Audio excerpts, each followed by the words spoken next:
आज का रेसिपी लेके आई हूँ दाल बाटी चूरमा, जो कि एक राजस्थानी डिश है, बहुत ही पॉपुलर है। तो चलिए दाल बाटी चूरमा बनाना शुरू करते हैं। तो दाल बाटी चूरमा बनाने के लिए यहाँ पर हम 2 कप गेहूं का आटा ले लिए हैं, 1/4 हम सूजी ले लिए हैं। बाटी बनाने के लिए गेहूं का आटा दरदरा होना चाहिए, लेकिन मेरे पास तो फाइन आटा है, इसीलिए हमको सूजी मिलाना पड़ा है। अगर आपके पास दरदरा आटा हो उसी से बनाइए, उससे ज्यादा बेहतर होता है। अब यहाँ पर हम स्वाद के अनुसार नमक डाल देते हैं। इससे क्या होगा, यही बाटी से हमको चूरमा बनाना पड़ेगा, इसीलिए हम नमक कम डाल रहे हैं। अगर चूरमा आपको बनाना हो तो अलग से बना सकते हो, उसमें ज्यादा जीरा डाल सकते हो, अजवाइन डाल सकते हो, नमक। लेकिन बाटी के साथ ही चूरमा बनाएंगे, इसीलिए हम नमक कम डाल रहे हैं। 1 छोटी चम्मच अजवाइन, मोयन के लिए 2 बड़े चम्मच घी। अब इन सारी चीजों को हम अच्छे से मिला लेंगे। यहाँ पर परफेक्ट मोयन पड़ गया है। तो अब हम एक सख्त आटा गूंथ लेते हैं, थोड़ा थोड़ा पानी डाल के। तो अच्छे से हम आटा को गूंथ लिए हैं। सख्त आटा रखना है, तभी तो बाटी ठीक बनेगा। अब इसको हम रेस्ट करने के लिए 20 मिनट छोड़ देते हैं, ताकि सूजी अच्छे से सेट हो जाए। तो दाल बनाने के लिए यहाँ पर हम पंचमेल दाल ले लिए हैं।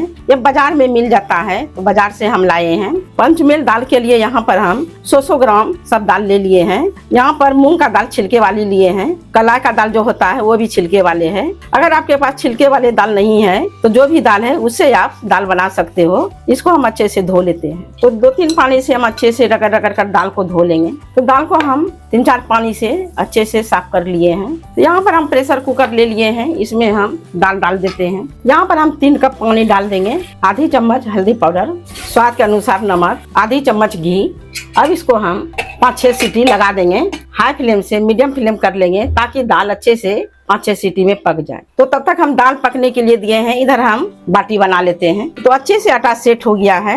आप लोई छोटा या बड़ा अपने अनुसार कर सकते हो। यहाँ पर हम इसको मसल के बाटी को भी हम 2 डिजाइन में बताएंगे। एक इस तरह से कर लेना है, इस तरह से उंगली से गड्ढा, जिस तरह स्टफिंग भरते हैं उसी तरह कर लेना है। अब इसको हम क्या करेंगे, इस तरह से बना लेना है।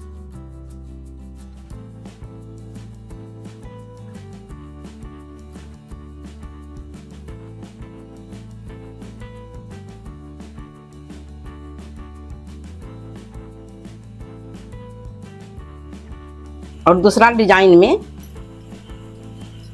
इस तरह से कर लेना है। आपको जो भी सुविधा लगे अपने अनुसार कर सकते हो। यहाँ पर हम इस तरह से चाकू के साथ बाटी को कर लेना है। इसी तरह से सारा बाटी बना लेना है। तो सारा बाटी हम बना लिए हैं। अब इसको हम प्रेशर कुकर में बाटी को बना लेंगे। तो प्रेशर कुकर में हम यहाँ पर हम घी डाल के ग्रीस कर लेते हैं।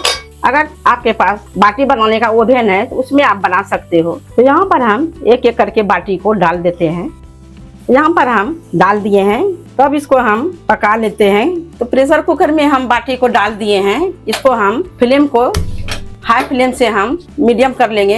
ये बाटी को हम धीरे धीरे प्रेशर कुकर में बना लेंगे, आंच को मीडियम करके। इसको हम लगाना नहीं है, इसको हमको ऊपर से ढक देना है। तो बाटी को हम धीरे धीरे पलट देते हैं। तो इस तरह से हम सारा बाटी को पलट देंगे। सारा बाटी को पलट दिए हैं। अब इसको हम ढक देते हैं। ढक कर हम अच्छे से पका लेंगे। इसको हम बाटी को हम हिलाते रहेंगे अच्छे से, इसको करके इस तरह से करके पका लेंगे।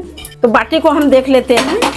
तो बाटी भी अच्छे से यहाँ पर आप देख सकते हो, बहुत ही बाटी खस्तेदार हो गया है। अब इसको हम एक प्लेट में निकाल लेते हैं। तो बाटी भी अच्छे से पक गया है और इसमें क्रश भी आ गया है। तो सारा बाटी को हम निकाल लेंगे। तो सारा बाटी निकाल लिए हैं। इस तरह से सारा बाटी बना लेना है। अब हम दाल को देख लेते हैं। तो यहाँ पर हम 5-6 सीटी लगा दिए हैं। दाल को हम देख लेते हैं। तो दाल भी अच्छे से घुल गया है। इस तरह से दाल को पका लेना है। दाल अगर गाढ़ा है तो इसमें आप गर्म पानी डाल के पतला कर सकते हो। तो दाल में तड़का लगाने के लिए यहाँ पर हम कढ़ाई चढ़ा दिए हैं। तो कढ़ाई गर्म हो गया। यहाँ पर हम सरसों तेल डाल देते हैं, 1 बड़े चम्मच। 1 चम्मच हम घी डाल देते हैं। तो तेल जैसे ही गर्म हो जाएगा, 1/4 हींग, आधी चम्मच जीरा, इसको भी हम चटकने देंगे। 2 तेजपत्ता, 2 सूखी मिर्च, बारीक कटा हुआ प्याज, 1 चम्मच हरी मिर्च, इसको भी हम बारीक काट लिए हैं। इन सारे चीज़ों को हम अच्छे से भून लेंगे। जैसे ही प्याज का कलर चेंज हो जाएगा, इसमें हम टमाटर डालेंगे। अब इसमें हम टमाटर को गलने के लिए यहाँ पर हम नमक डाल देते हैं। याद रहे कि नमक हम पहले भी दाल में डाल चुके हैं। नमक देने से क्या होता है, टमाटर गल जाता है जल्दी। अब इसको भी हम मिला लेते हैं। 1 बड़े चम्मच अदरक लहसुन का दरदरा कूटी हुई, 1 चम्मच हल्दी पाउडर, 2 छोटी चम्मच धनिया पाउडर, 1 चम्मच कश्मीरी लाल मिर्च पाउडर। थोड़ा सा पानी डाल के मसाला को हम भूंज लेंगे। तो मसाला को हम अच्छे से भूंज लेंगे। इसको तब तक भूनते रहेंगे कि इससे तेल निकल जाए। तेल छूट जाने के बाद बहुत ही स्वादिष्ट लगता है। 1 छोटी चम्मच गरम मसाला। अब इसमें हम दाल मिला देते हैं। अब इसको हम अच्छे से मिला लेते हैं ताकि दाल मसाला अच्छे से मिल जाए, ना गाढ़ा ना पतला।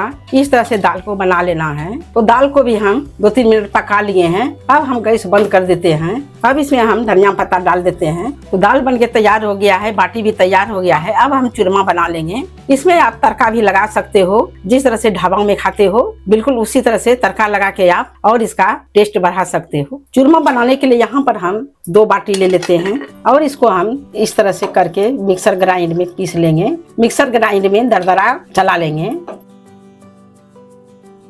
तो यहाँ पर हम दरदरा निकाल लिए हैं। यहाँ पर हम इलायची पाउडर अच्छा फ्लेवर के लिए, पीसी हुई 2 बड़े चम्मच चीनी, आप अपने पसंद के अनुसार ड्राई फ्रूट्स डाल सकते हो। और यहाँ पर हम घी डाल देते हैं। अब इसको हम मिला लेते हैं। तो बहुत सुपर मजेदार चूरमा भी बनके तैयार हो गया है। तो दाल बाटी चूरमा बनके तैयार हो गया है। इसको आप गर्मा गर्म सर्व कर सकते हो। अब हम 2 बाटी को घी में डुबो देंगे। तो इस तरह से हम घी में निकाल के रख दिए हैं, घी से निकाल लिए हैं। तो इस तरह से सारे बाटी को निकाल के आप खा सकते हो। तो दाल बाटी चूरमा का रेसिपी आपको अच्छा लगेगा तो ज्यादा से ज्यादा लाइक शेयर करना ना भूलें। और मिलते हैं अगले रेसिपी के साथ।